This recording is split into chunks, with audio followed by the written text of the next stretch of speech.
Airport के ऊपर सख्त चेकिंग होने वाली है जो लोग उम्रा करने आ रहे हैं। अस्सलाम वालेकुम वरहमतुल्लाहि वबरकातुहू। जो लोग 2025 में फरवरी के मंथ में उम्रा करने आ रहे हैं सऊदी अरब, उनके लिए सऊदी अरब गवर्नमेंट ने एक गाइडलाइन जारी की है जो कि आपको जान लेना बहुत ज़रूरी है। सऊदी अरब गवर्नमेंट ने, जो यहाँ की मिनिस्ट्री ऑफ हेल्थ है, वज़ारा अल सहा, उसने एक गाइडलाइन जारी की है सारे पैसेंजर्स के लिए। जो भी लोग उम्रा करने आ रहे हैं उन्हें एक ख़ास तरह की वैक्सीन लगवाना ज़रूरी है।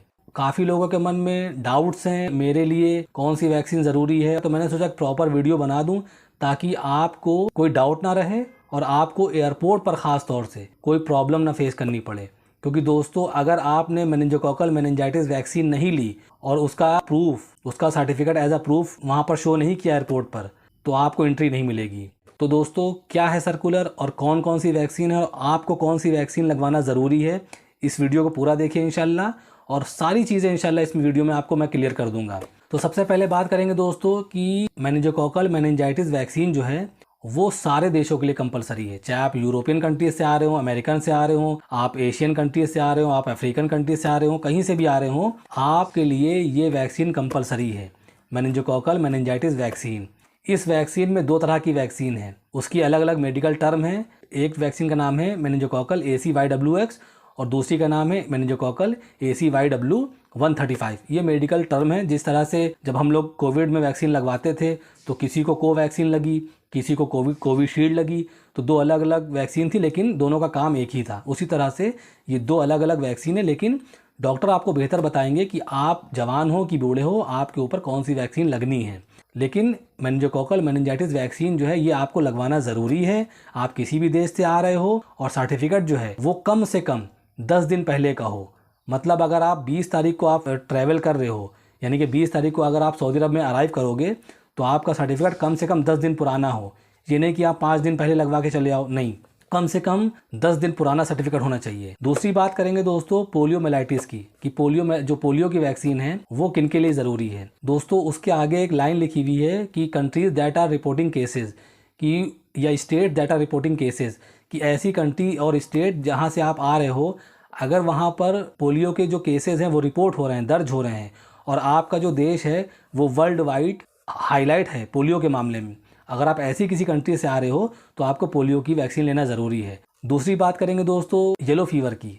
येलो फीवर की वैक्सीन जो है वो भी उन देश वालों को लगवाना ज़रूरी है जो कंट्री हाई रिस्क पे है। येलो फीवर के मामले में हाई रिस्क पे जो कंट्री है उनको येलो फीवर की वैक्सीन लगवाना ज़रूरी है। तीसरी बात करेंगे सीजनल इन्फ्लुएंजा। इसके बारे में भी वही लाइन लिखी हुई है, all travellers intending to perform उम्रा, कि वो ट्रैवलर जो लोग उम्रा करने का इरादा रखते हैं। तो मेरे हिसाब से मेनिंजोकोकल मेनिंजाइटिस वैक्सीन का सर्टिफिकेट और सीजनल इन्फ्लुएंजा का सर्टिफिकेट आपके पास होना चाहिए, जहाँ तक मैंने समझा है इस सर्कुलर को। कोविड के बारे में बताते हैं। कोविड के बारे में इन्होंने जो है WHO के ऊपर छोड़ दिया है। According to WHO says road map, किसी भी देश में कोविड के केसेस जो है वो इस लेवल पे नहीं है कि WHO कोई नई गाइडलाइन आपको दे। तो जो मिनिस्ट्री ऑफ हेल्थ है सऊदी अरब की, कोविड की वैक्सीन के बारे में उन्होंने WHO पे छोड़ दिया है कि WHO जैसा कहे। और बाकी की जो वैक्सीन है, अगर आपके देश में केस रिपोर्ट हो रहे हैं पोलियो के मुतालिक या येलो फीवर के मुतालिक, या आप किसी ऐसी कंट्री से आ रहे हो जो हाई रिस्क पे है वो कंट्री, तो आपको बाकी की वैक्सीन के बारे में ध्यान देना है।